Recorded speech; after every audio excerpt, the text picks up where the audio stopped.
Hello, and thanks for joining us on Relational Practice, a social work podcast. I'm Dr. Jodie Park. And I'm Mackey, and we're both private practice social workers here in New South Wales, Australia, working in the fields of child protection, out-of-home care and trauma. And we are recording this episode on Darrell land.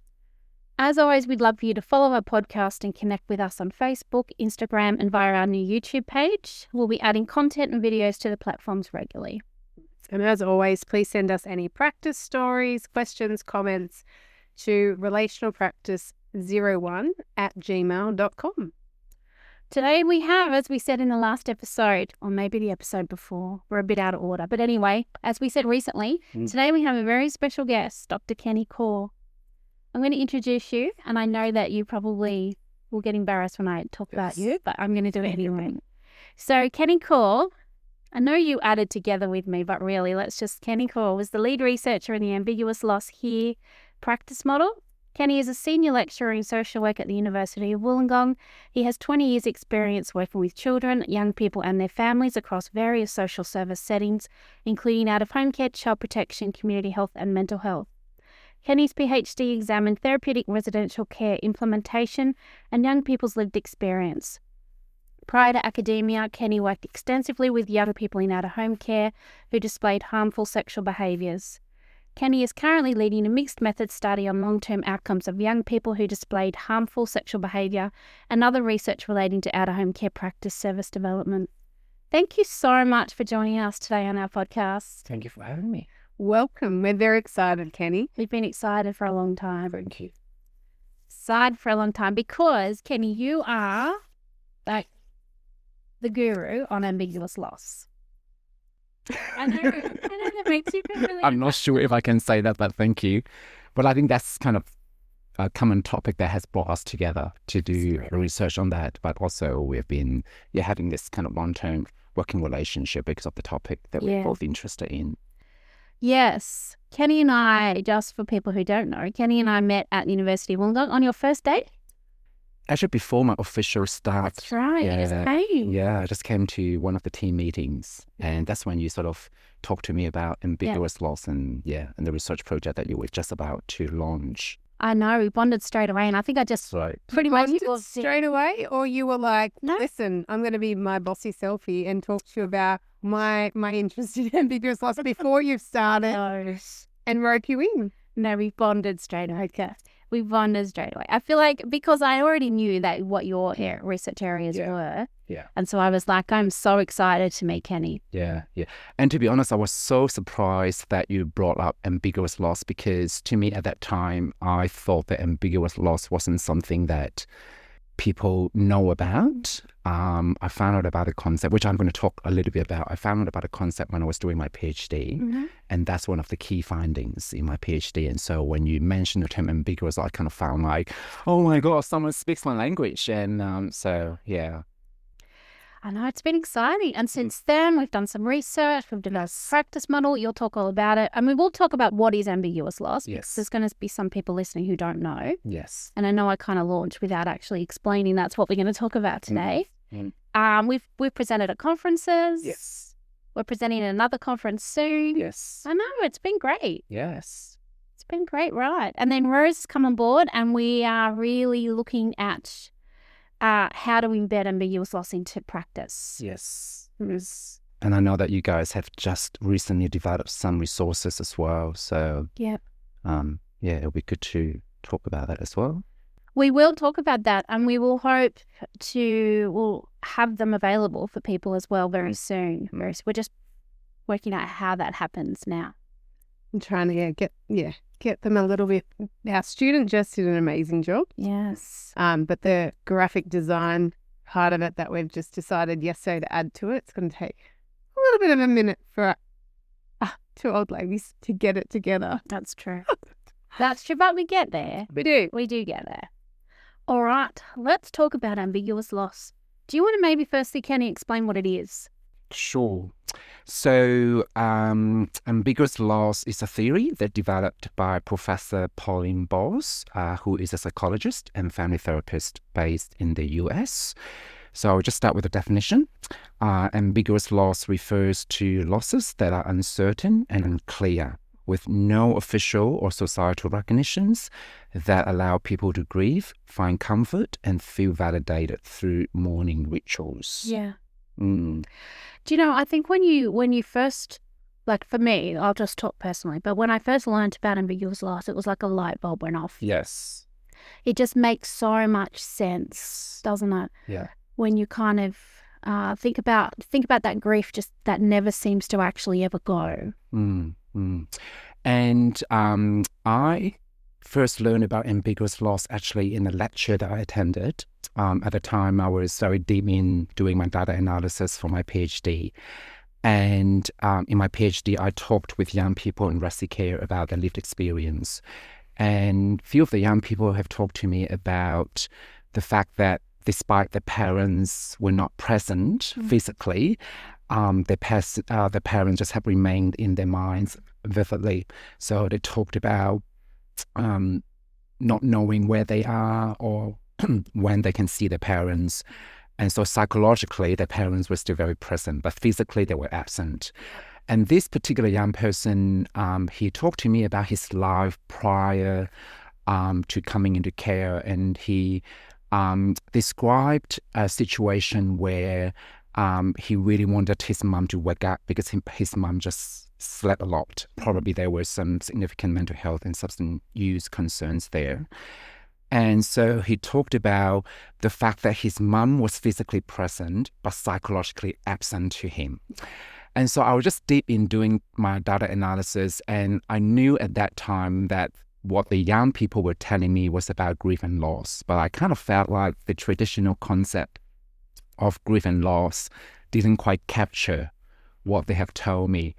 Then I went to this lecture. The lecture was actually about supporting families who have a missing person. And then the guest lecturer talked about ambiguous loss. And as soon as I heard that term and the explanation, the penny dropped. I was like, yes, that actually really captures what the young people have told me. And that's why I said that was actually one of the key findings of my PhD. And so it just makes sense to me. And then since then, I've started digging a lot more into research in terms of ambiguous loss and out-of-home care. And I just think that is such an important and useful lens to help children and young people, help us to make sense of their experience, but also help children and young people to sort of work through some of the difficult and challenging emotions that they experience. Yeah. And I think that it is all about applying that lens, isn't it? Because that is when we did training, part of the research we did was we trained people, workers and carers, but we didn't get a lot of carers, unfortunately. But we got some workers about what is ambiguous loss and how it applies to at-home care practice. But we talked a lot about the need to adopt a different lens. Yes. So that you can actually make sense of the presenting behavior or emotion. I guess make sense of the behavioral and emotional functioning in a different way. Yeah, absolutely. So shall I unpack that definition a bit more to give a bit more context? So coming back to the definition, like what I said, ambiguous loss is a theory developed by Professor Pauline Boss in the US. And what she has found is that actually through almost 5 decades of clinical and research experience, she has found that people can experience ambiguous loss through either or both of the following situations. The first situation is when a family member or significant other is physically absent but psychologically present. So a clear example of this is like what I said, children living in out-of-home care. Although their biological parents or significant family members are not physically present in their lives, many of these children continue to hold them vividly in their minds. And I'm sure we're going to come back to this and unpack this a bit further later on. The second situation is when a family member or significant other becomes psychologically absent but remains physically present. And Professor Boss has worked extensively with families affected by Alzheimer's disease. And she has found that as the person with Alzheimer's gradually losing their memories and cognitive functions, their loved ones often experience ambiguous loss. This is because although the person is still physically present, they seem increasingly absent psychologically. And so because of this ambiguity of absence and presence, the loss itself can be very confusing and unsettling. And people can feel very stuck in that paradox of absence and presence. And without any clarity or certainty about the loss, people may find it actually immensely difficult to move on. And that's why Professor Boss also argues that people who are experiencing ambiguous loss can become frozen in grief. And I think this is also where ambiguous loss is different to what Professor Boss called ordinary loss. And ordinary loss is often more definitive and clearer. The most obvious example would be the passing of a loved one.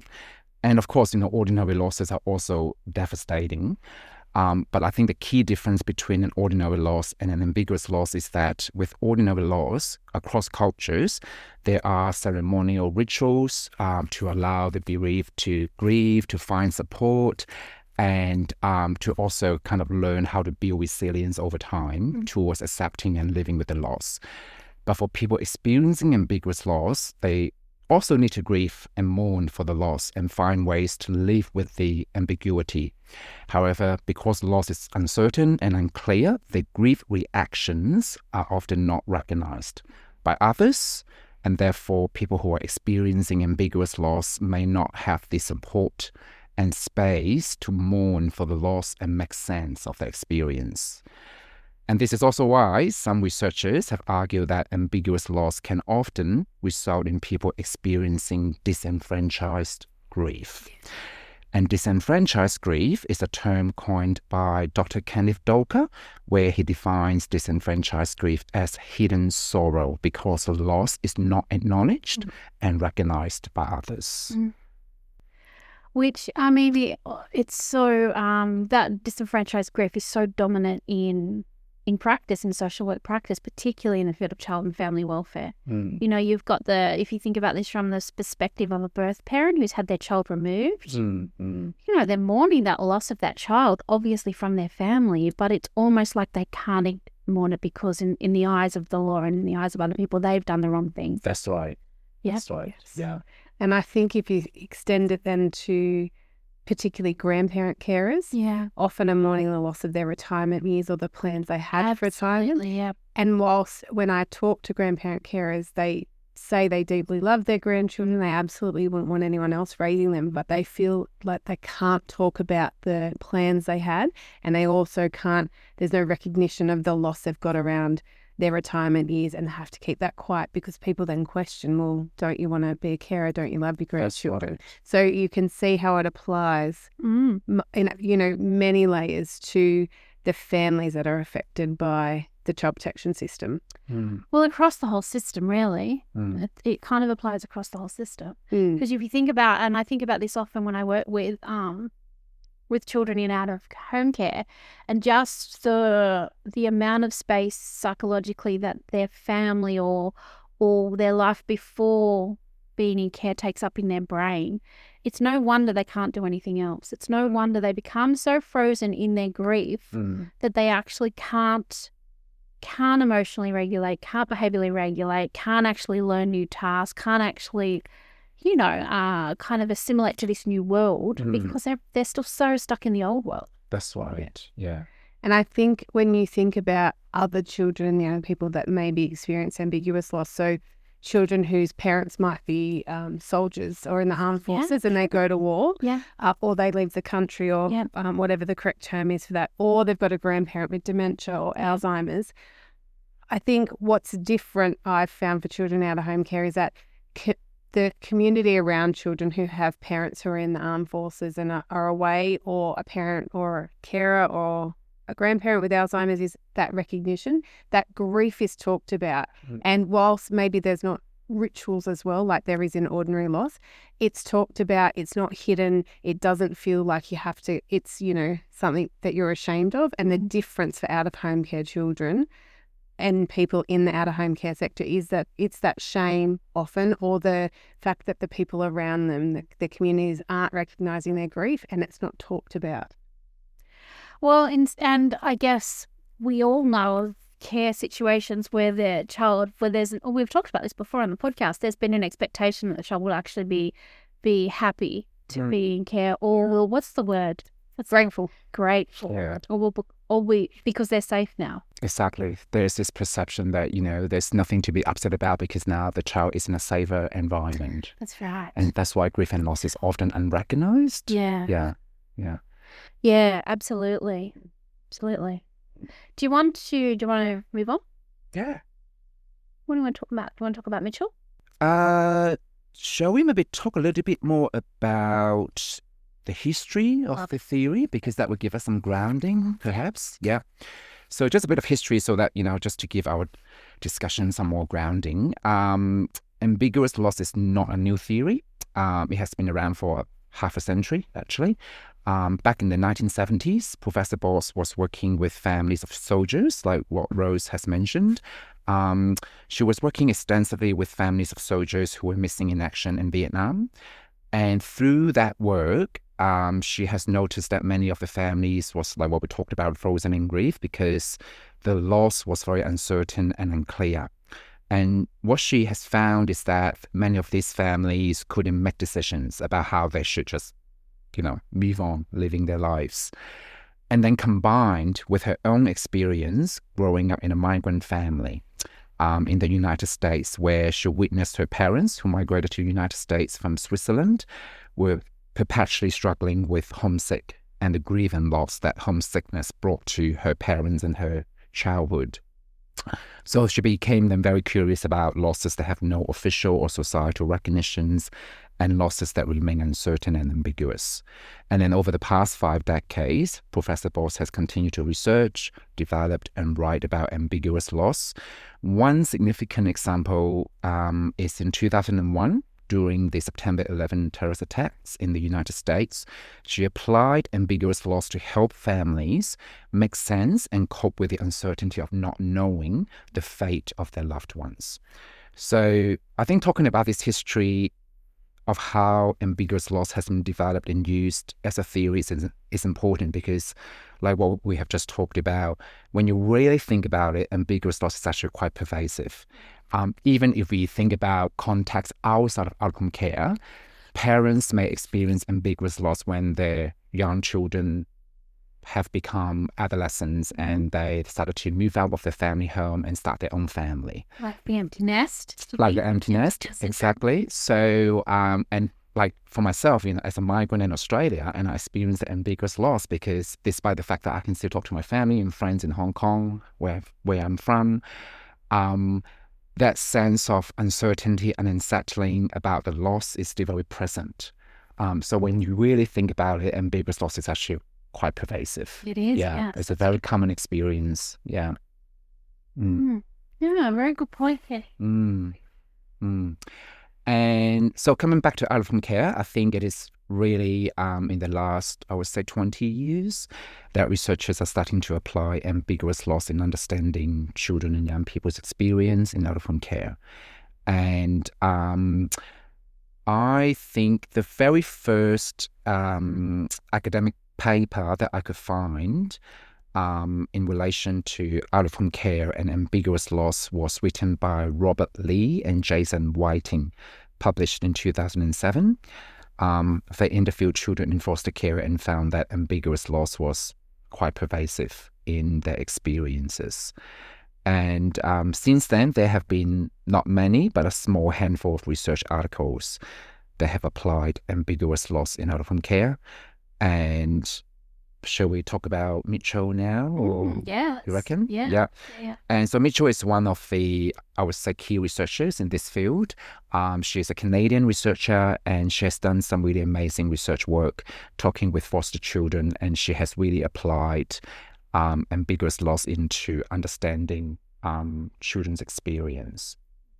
So shall we unpack some of the details? I'd love you to. All right. Just start me, because I can just keep talking without realizing that I am taking over. No, you're not taking over. You keep going. So Dr. Monique Mitchell, like what I said, a Canadian researcher, she talked with, I think, 20 children in foster care about their experiences, and particularly around the transition from the family home to foster care. And so drawing on the voices of these children, she sort of conceptualized, or she sort of unpacked ambiguous loss, how it manifests in out-of-home care. And she sort of has conceptualized ambiguous loss into 6 dimensions, or 6 kind of types, if you like. Mm-hmm. So I'm just going to go through each type, and then we can maybe come back and talk about how our model sort of fits into that. So the first one is placement reason ambiguity. That means children not knowing why they have to leave the family home and what is happening to them and their family. The second type is placement structure ambiguity.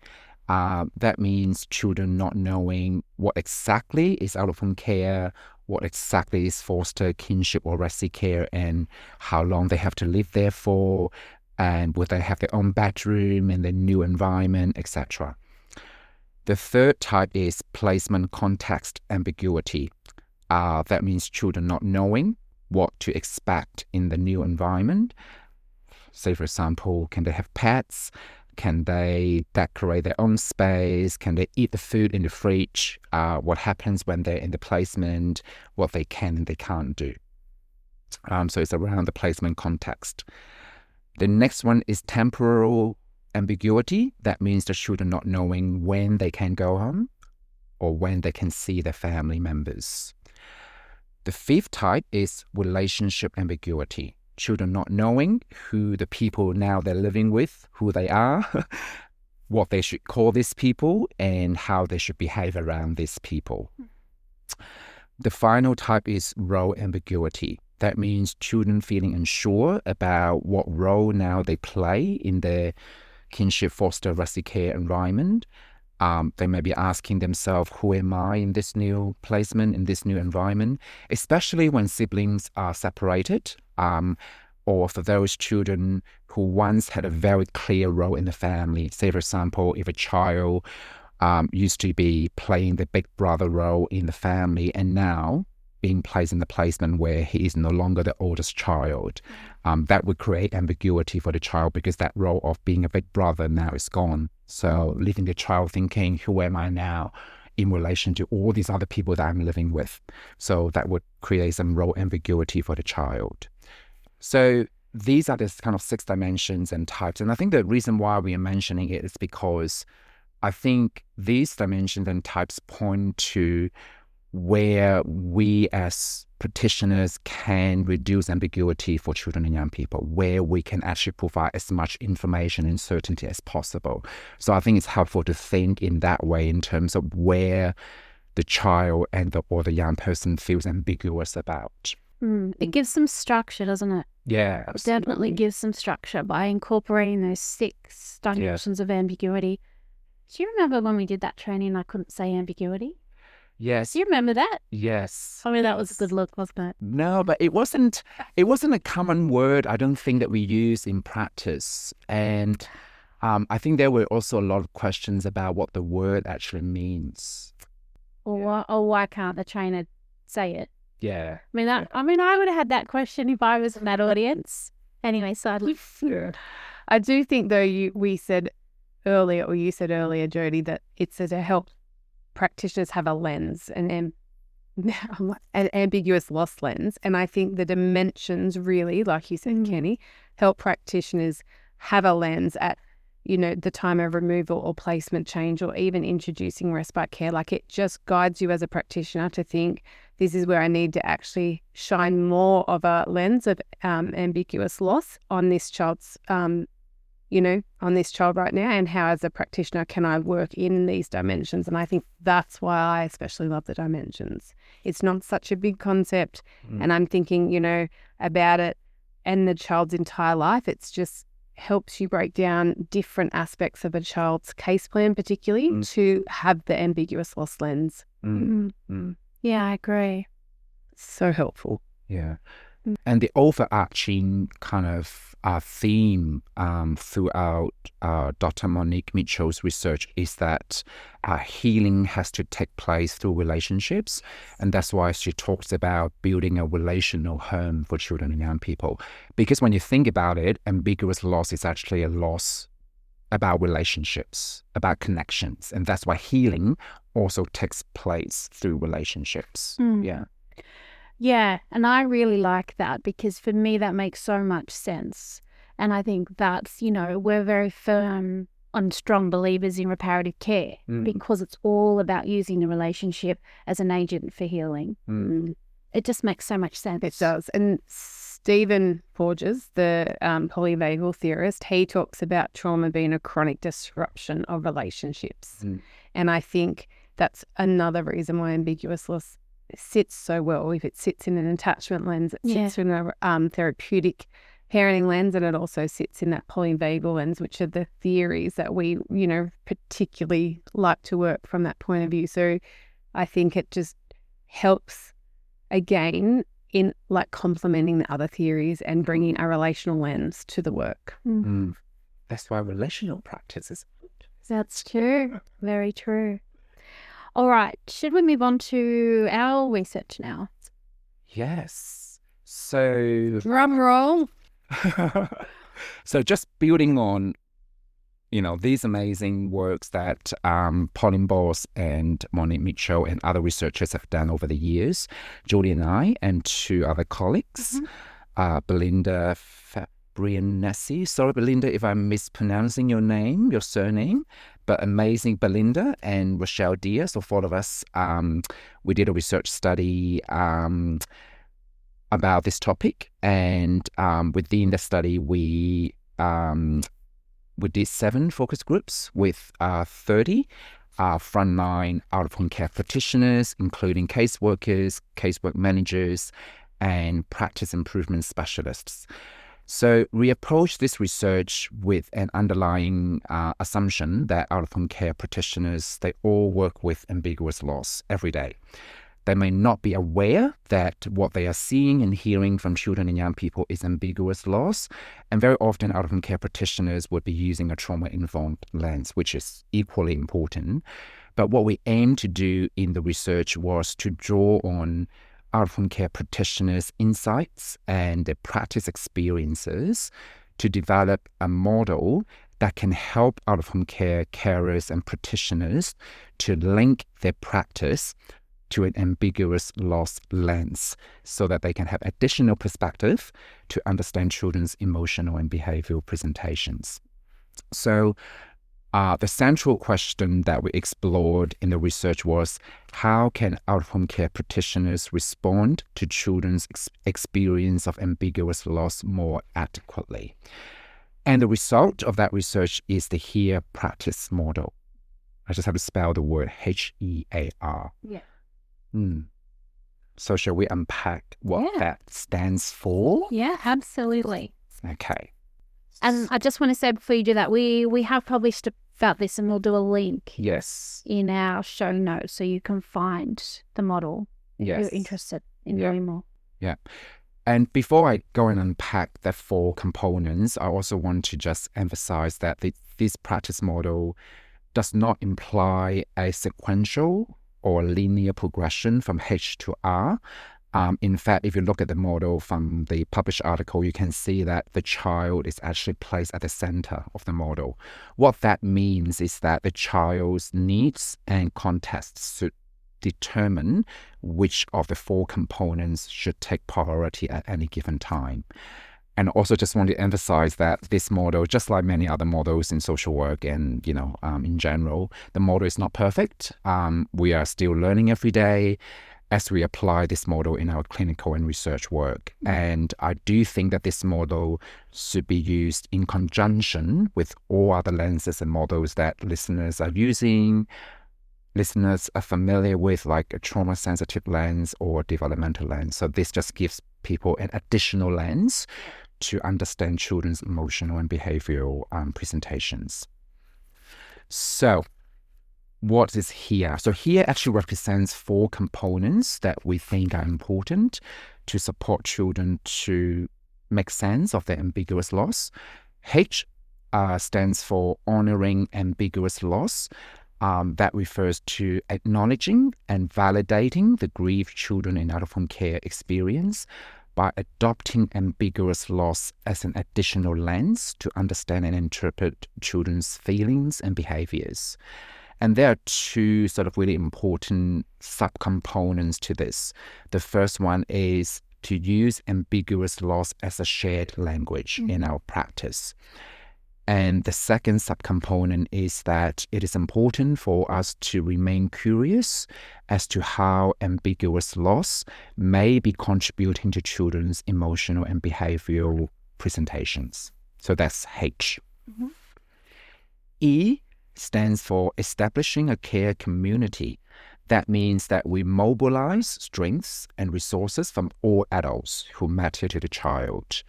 And again, there are 2 important components to that. The first one is to really understand from the child's perspective who is important to the child. And also to then build relationships, build partnerships with these adults to collaboratively identify and respond to the child's needs.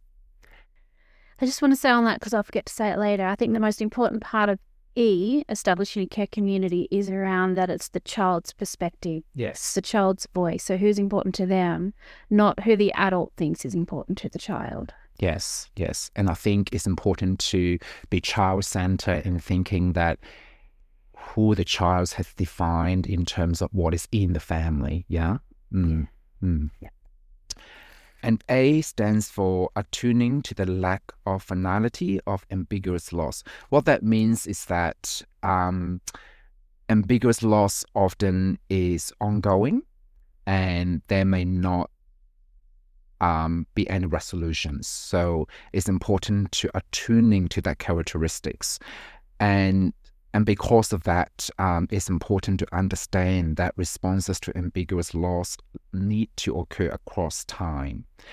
And so we need to be mindful of potential triggers of ambiguous loss, say, for example, before and after family contact, or during or before and after a placement transition.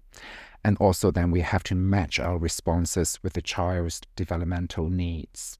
Finally, R stands for reducing ambiguity. That refers to providing as much certainty to children as possible at any given time. And so we need to do our best to keep children informed of people and events that matter to the child. And also it's important to cultivate relational permanency. That's a mouthful of the HERE practice model. Yeah, thank you. Thank you for explaining all of that and then how we got to that model.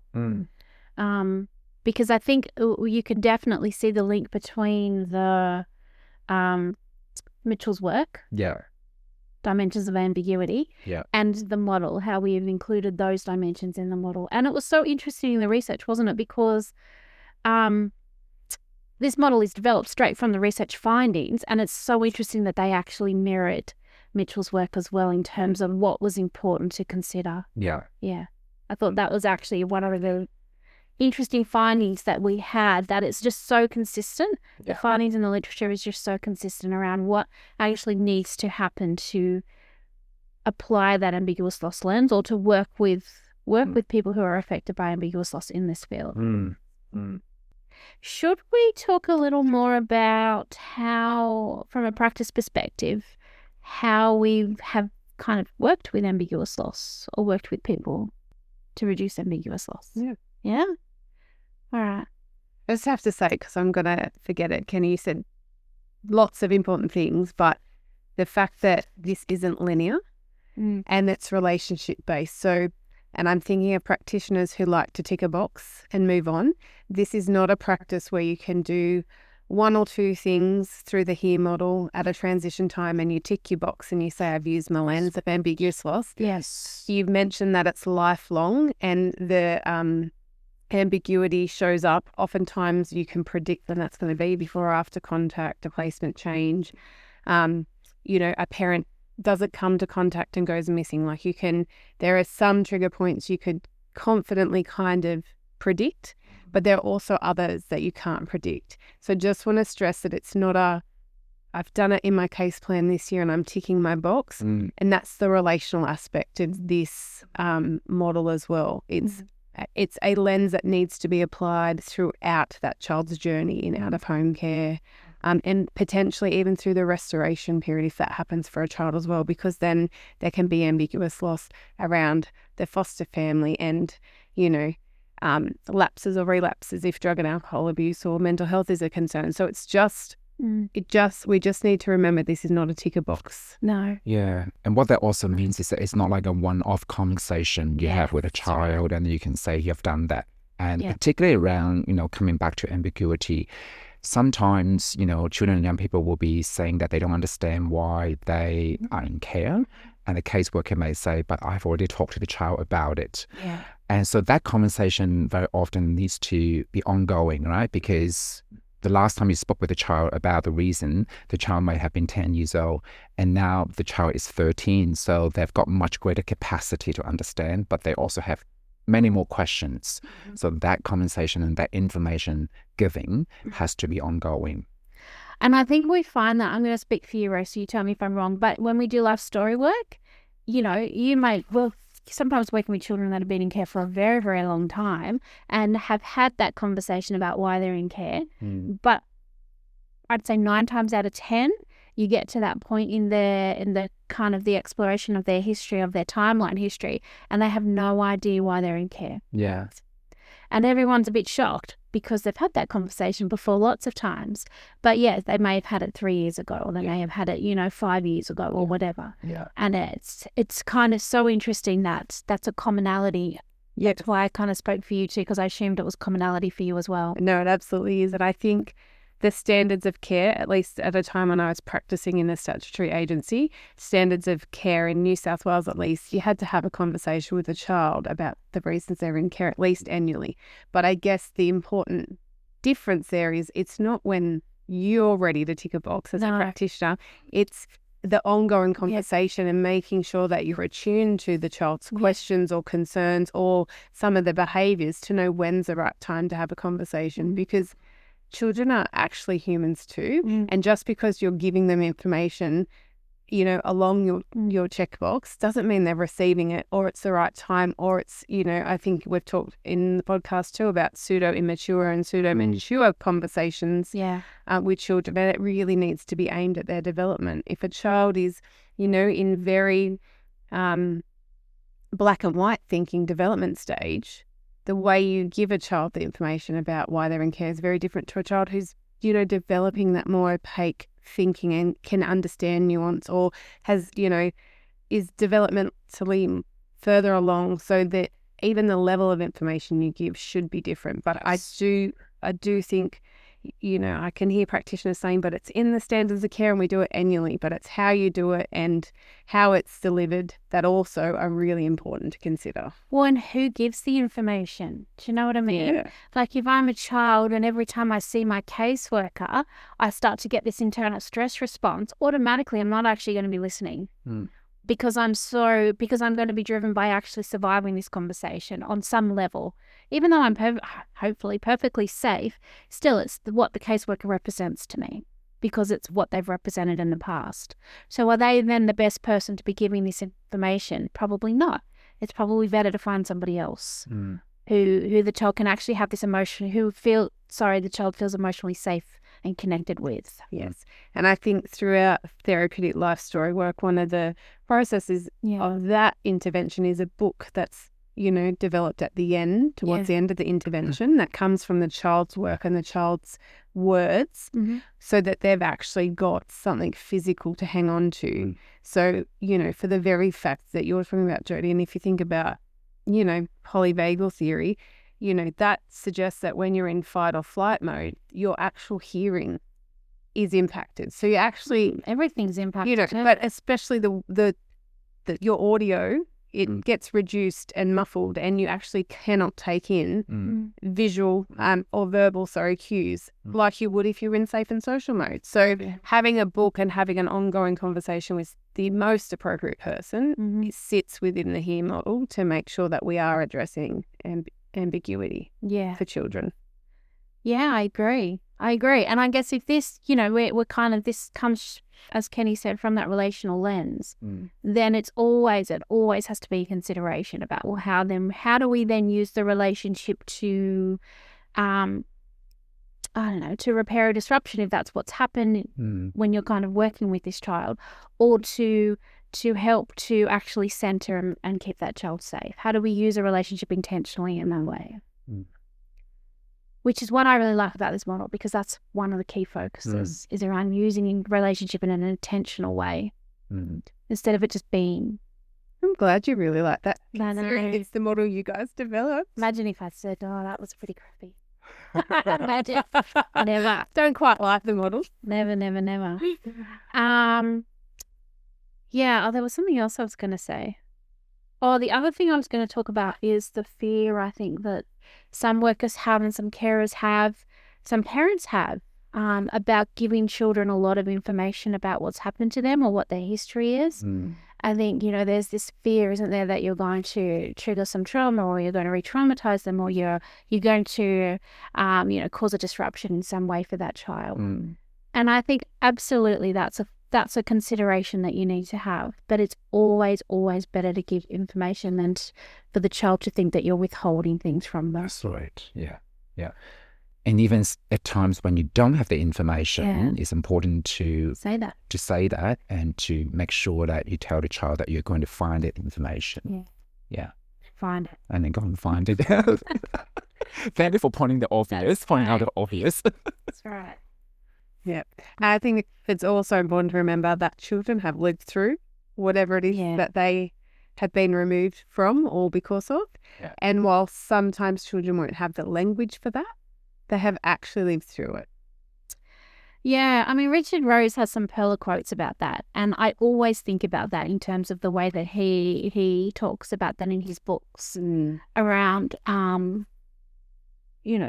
children have lived through these experiences, and they know if you're not telling them something, or they know if you are intentionally changing some of the experiences because you don't want to talk about it. And then that has a very strong cognitive and emotional impact on them.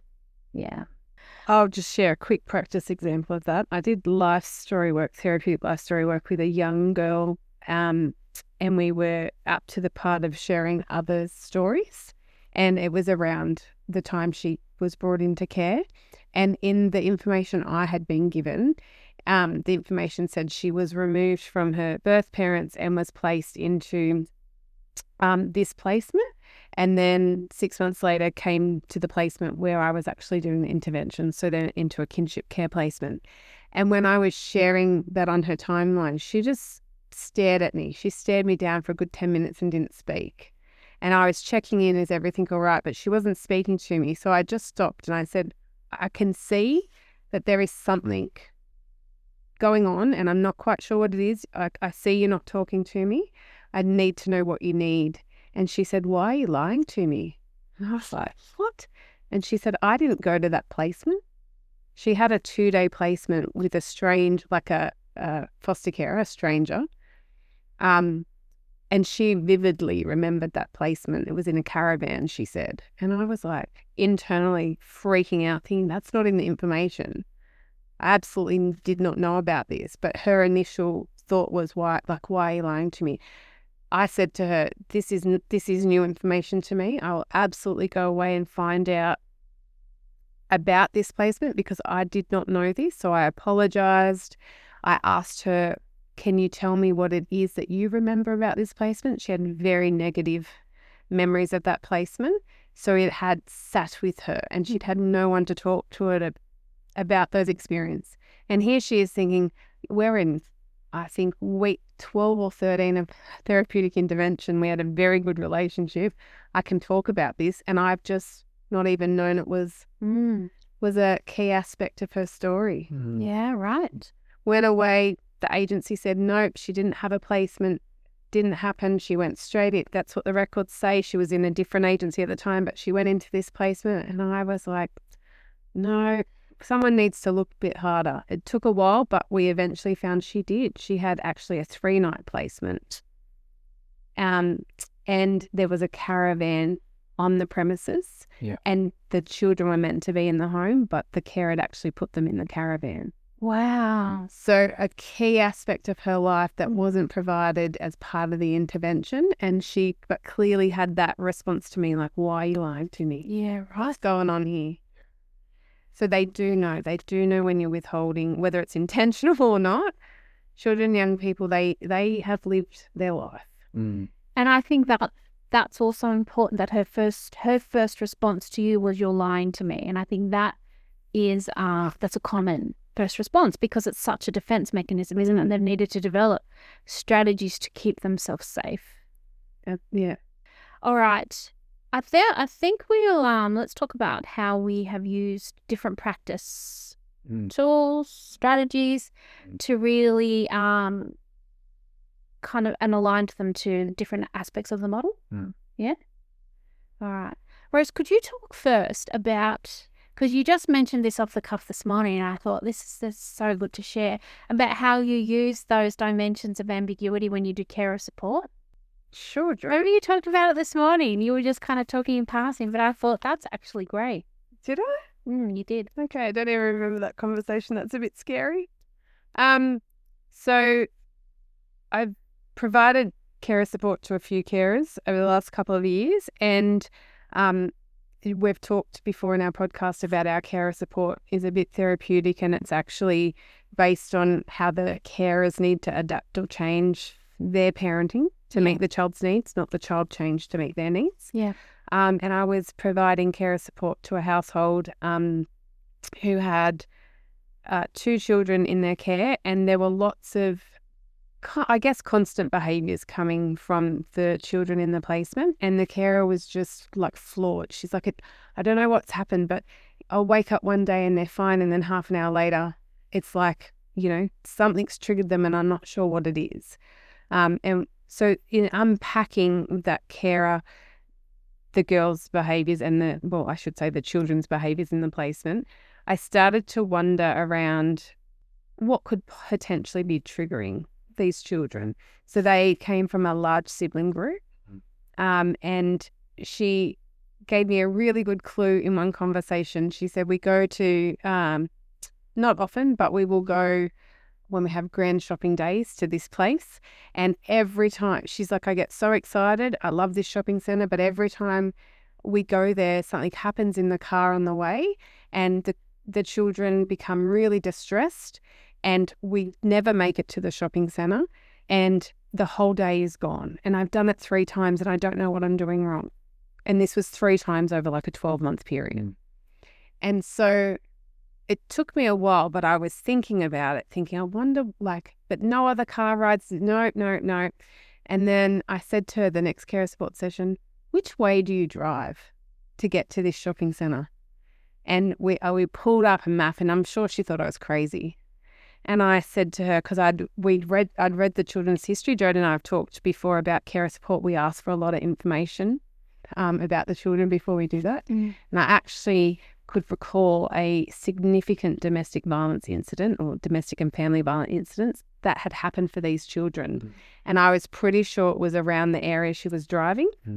So I got back to the office and I pulled the records up, and what do you know? There was a massive incident that a lot of police responded to. The children were present, and she was driving down this particular street to get to this shopping centre. So it made me, I guess, really curious around the other behaviours that she's describing. Are they triggered as well by things that we're just not knowing? But it's not just they're waking up, having a good half an hour, and then all of a sudden, they're in emotional distress. So I put together a calendar for the carer that had many siblings, as I've said. So birth dates had some family members had passed away in the last 5 years. So I started plotting just significant dates of removal, dates of final orders, siblings' birth dates, the anniversaries of the death dates of some of their family members, and put it on just a 12-month calendar, so one piece of paper to see. And what we could see was every month there was something happening for those children in their extended family. And these were not very young children. They were children that were removed later in life. They were, they knew things. They knew when their siblings' birthdays were, but no one was giving them the opportunity to ring their sibling and say happy birthday. They had a much older sibling, and no one knew where he was. The last anyone knew, he was incarcerated. But they knew the month of his birthday, it turned out, but didn't know when his actual birthday was. So she was able to look at this calendar and kind of go, oh, it kind of marries up with some of their most distressing emotional behavioural outbursts. And then how do I as a carer attend using this calendar to meet their needs? And a lot of it was about purely recognising, having the conversation. Yeah. Today is so-and-so's birthday, or next week is, your sister's birthday. How are we going to celebrate that? Let's draw a card, let's send a card, let's ring the agency and see if you can have a birthday. Yeah. It was about finding a different route to that shopping centre so she didn't drive down that street. That was a really significant violent episode that those children had been part of. Yeah. So using a calendar like that, and we've developed it into a resource, which is called a significant dates map, has been really helpful in providing carer support. Yeah, yeah. And I think that is a very good example of within the model. Here, model A means attuning to some of the potential triggers, and you have identified what those triggers were and able to support the carers and to be more mindful of those important dates and events. Yeah. I mean, I think it also talks to H as well. So it also talks to honouring ambiguous loss for the child. That's right. Kind of, really allowing them to, to recognise and to understand themselves why they are suddenly feeling triggered. Yeah. What might be going on for them. And that it's okay. Yes. It's okay to have feelings about that. Yeah. Yeah, I think that's a great resource. I mean, should we quickly talk about the practice resources? And then we'll talk about more practice examples. So we have developed with Jess, as Rose said before, and our amazing social work student who is now finished, some great practice resources that we will have available. And these are just different little things that you can do. They've been written in a way so it's easy to follow instructions, and they'll relate specifically to part of the model, part of the HERE practice model, so that it's an intentional activity that you can do either as a carer, as a caseworker, as a parent, as whoever, really, to help to reduce reduce ambiguity for a child. Yeah. One of the other one of the other practice examples that I thought we would talk about is how we've that's a terrible word, how we've encouraged children to say goodbye, say to pets or to relatives or to something in their life where they didn't have the opportunity to say goodbye. And I'm giving you an example of a little girl that I worked with who had lots of stories about how her birth father killed the family's pets. And she was still so sad about that. And she was so sad because she never got an opportunity to say goodbye to those pets. Obviously, she was also very sad because of the violence that was associated with the father's actions. But for her, it was more about the fact that she didn't get to say goodbye, that she would never see these pets again, and they were so important to her. So we brought something, Rose and I brought some paper from Amazon, actually, that is, we call it melting paper, and it's just paper that you kind of evaporates in water.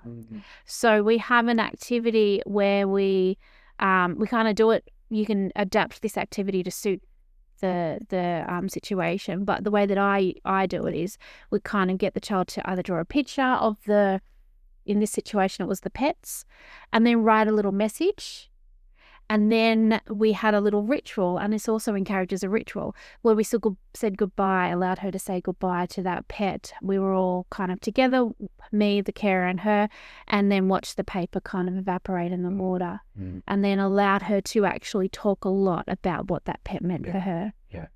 Yeah, it's so powerful. It's such a powerful tool. Yeah, because you turn the disenfranchised grief into Yes. enfranchised. That's right. Because you allowed her to grieve, you recognize the Yeah. grief and losses she was experiencing. Yeah. Yeah, Encouraged her to have the ritual attached that's right. to Yeah, the grief experience that she was Yeah. having. yeah. Yeah. Mm. It's a great little activity. It is. And the children that I've done it with, and like you have, because we've talked about this, you know, they've picked songs to play. Yeah. Sometimes I want to light a candle. That's right. One little girl wanted to dress in her best. Like it was, you know, that real ritual. Like if she Yeah. was going to a funeral, she'd wear nice clothes. And she said, I want to get changed. And I was like, go for it. Let's, you know, in the planning, wear your nicest clothes. That's Yeah. absolutely fine. And then like a funeral, people hang around at the end and they talk and they share stories. And that's what it was encouraging. It was Yeah. children, they know what they want to do. They know how they want to say goodbye, and it's giving them that voice and that control to tell you in this activity how I'm going to farewell, you know, my pets or whoever it may be. It's so powerful. Yeah, it really is powerful. Mm.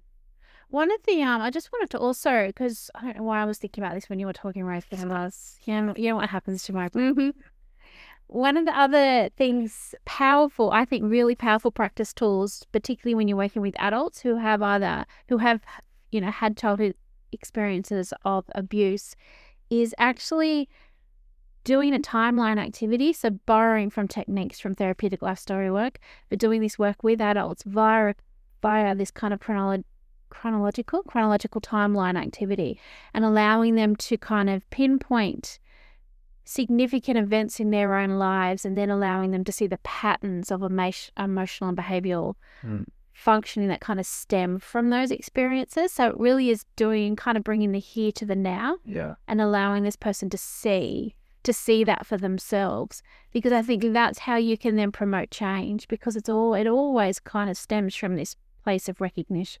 Yeah. Of where does this come from? Why do I feel so sad? Why do I feel so upset? Why do I feel so chaotic? Well, let's think about when that feeling first started, or why that feeling may have started. Yeah. Yeah. And I think all of the examples that you two have just talked about, I think pointed to very important things about ambiguous loss. The first thing is, I think we get asked by practitioners quite often, now that I know what ambiguous loss is, how do I engage children in conversations about ambiguous loss? Do I have to use the term, what you're experiencing is ambiguous loss? Of course, that is not what we are proposing, because if the word ambiguous is hard for adults to pronounce, I think it'll be very hard for children to understand that word. But all the examples that you guys have talked about are really good illustrations, right? Because you support the child to make sense of the feelings and to give them opportunities and give them tools to express the feelings and work through the feelings. So I think the way to respond to ambiguous loss is just to really provide those opportunities to children, but also, you know, to help them. You can still use words like, you know, you are sad about this because of that, you know, to really help them identify the emotions.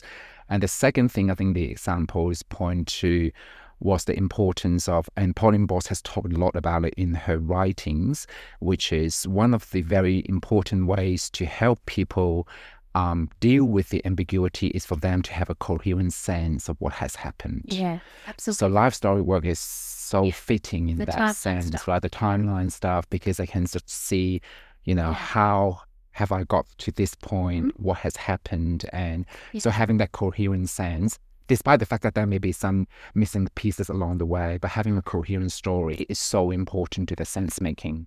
Absolutely. And we find that, I'm going to say we again, but you'll correct me if I'm wrong, when we're in carer support, by asking the agency for information, doing probably a brief chronology of the child's history, and then talking through that with the carer, you can see the lights go on with some carers. They're like, I understand now. I understand.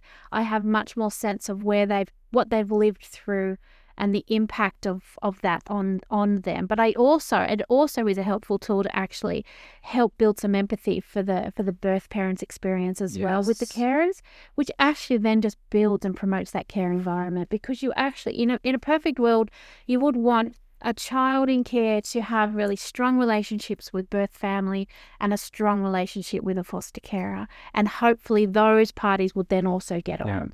No one has to be best friends, but they just have to get on. And that speaks to E in the model, right? We want to establish a care community. Yeah, absolutely. Yeah, absolutely.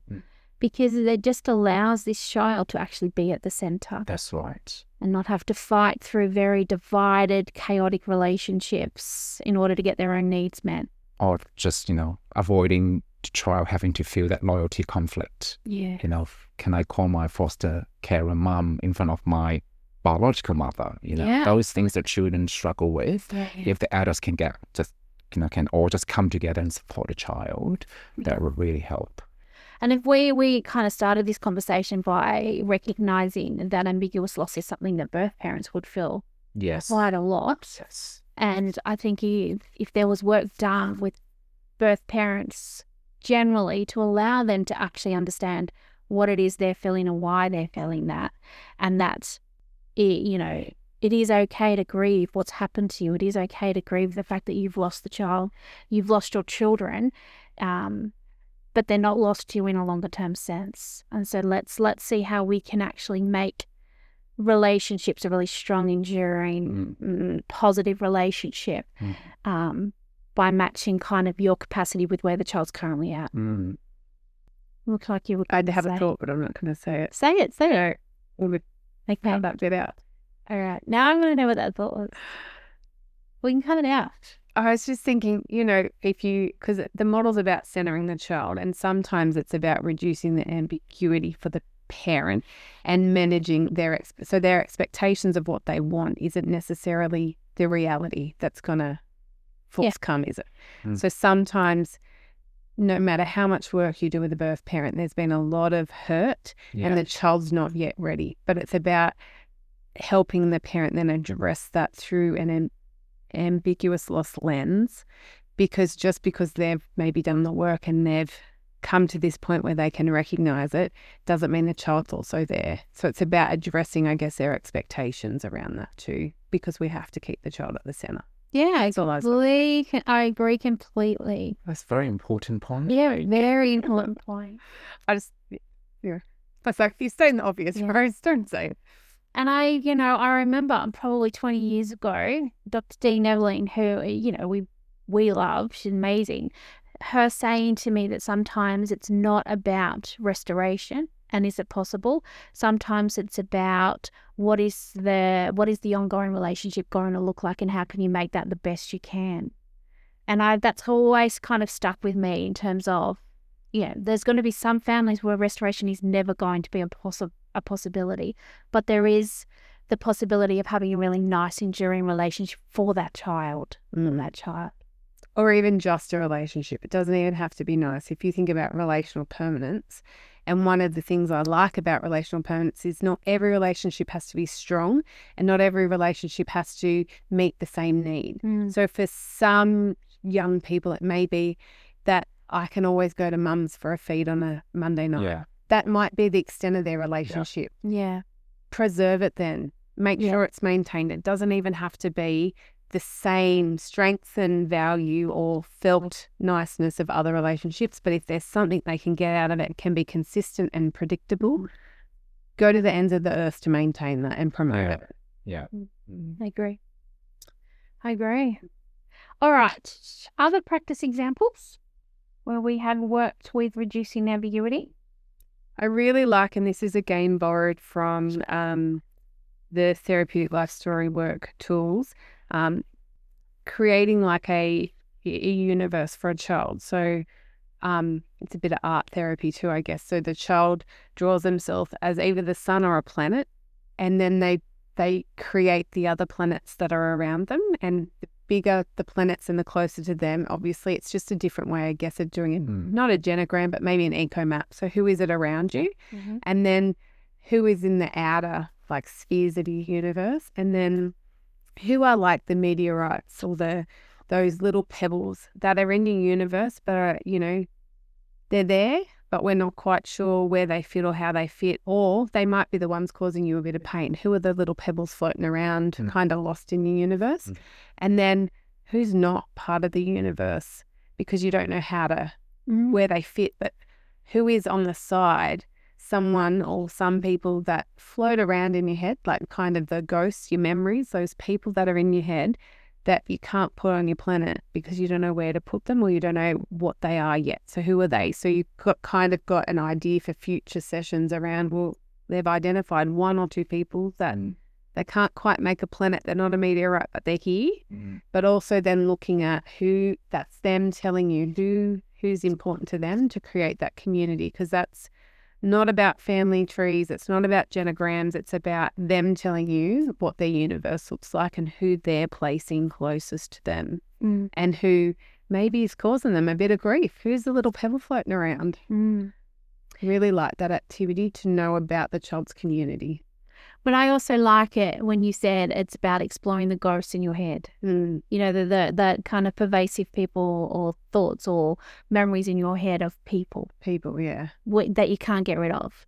Yeah, because they have to go somewhere, and maybe you don't want them in your universe. I get it, but can we at least name them and we're going to put them over here so we know we need to attend to that at some point in the intervention? Kenny, do you have any examples you want to share? No, but I want to bring up something that I think is important, and it really illustrated nuances of ambiguous loss. And one of the things when we're talking about how to support children to cope with ambiguous loss and reduce ambiguity for children, I think one of the challenges of practitioners as well, not just for children and young people, is sometimes it's hard for children to make sense, or hard for practitioners actually to make sense that clearly this parent, just use parent as an example, that this parent has caused harm to the child. But how come the child still has that strong desire to have contact with the parent or want to go back home to live with the parent when clearly the parent has caused harm? And that is very hard for adults to make sense of, and that is then even more challenging for a child to make sense of. And Pauline and other researchers have talked a lot about the importance of helping people to hold that dialectical thinking, that this person has caused harm to me, but at the same time, this person is someone that I feel very connected to, I feel very close to, someone that I really care about. And so it's about helping people to hold both perspectives and experiences and to find a way to feel okay about it. That dialectical thinking. And I think that is really important to kids in out-of-home care. I love that so much, because I do an activity where it's kind of like exploring how I am the same, how I am different. And that is kind of like that, because you've got some children who I've done this with. I mean, I'm thinking particularly of an adolescent boy who looked a lot like his father, but did not want to be anything like him, but felt so conflicted because he actually loved him. And that activity allowed him to understand that it's okay to be the same in these ways. So it's okay to look the same. It's okay to have the same sense of humor. It's okay to love him. It's okay to have the same interests, because you're very different in this way. You're not violent. You're not aggressive. You're not this, you're not that. You don't harm people. And it's okay to acknowledge that this is what Dad did. Because you're different to that. But you can still love this. I love that. That is such a good activity to do with people as well. I love that you raised that, because I'd forgotten that point. And that's a really important point to raise. I do too. It's like when people die, and you go to some funerals and you listen and you think, wow, this is an amazing person. Maybe I'd meet that person. My best friend always says, if you come to my funeral and saying how amazing I am and how I loved everyone, just get up and call bullshit, because both can be true, can't they? And it's for children, it's giving them the permission to know and understand that, and also the adults in the world. That's right. It can be both. And it usually is both. Let's face it, it usually is both. Good point. All right, I feel like we are done. Kenny, thank you so much for joining us today. Thank you so much for having me. It's been our pleasure. Absolutely, it's been our pleasure. If anyone has any questions for Kenny, feel free to email us or send us messages. We will pass them on. And I just took an assumption that you wouldn't mind answering questions. Not at all. You can choose whether you answer or not, Kenny. That kind of brings us to the end of another episode of Relational Practice, a social work podcast. We hope today's discussion was valuable for your practice. Really do. And hopefully some of the tools we've talked about too can get you thinking about the ways in which you might be unintentionally addressing ambiguous loss in your practice.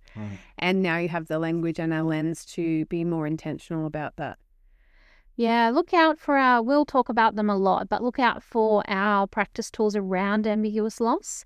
As I said before, we're just trying to work out how we do that. Yeah, like how we get them from us to you. Which shouldn't be as difficult as I feel it is right now. Anyway, we'll get there. We'll get there somehow.